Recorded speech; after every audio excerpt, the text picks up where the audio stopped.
ఇదిగోండి ఈ ప్లేస్లో మనకి అసలు పూత లేదనమాట. ఇలా చేస్తే కొత్త చిగుళ్ళు అయితే మంచిగా వస్తాయి. ఇక్కడైనా మనకి ఆకు ముడతగా ఉన్న ఆ ముడత అంటే తగ్గిపోతుంది.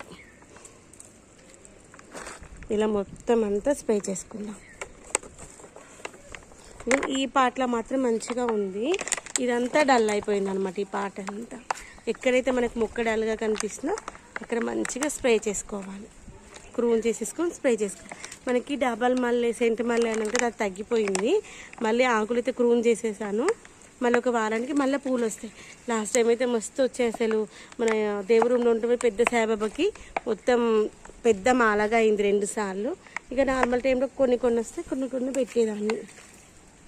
ఇలానే మొక్క మొత్తం తడిసేలాగా స్ప్రే చేసుకున్నాం. చూడండి వారం రోజులకైతే మంచి రిజల్ట్ కనిపిస్తుంది ఇలా స్ప్రే చేస్తే.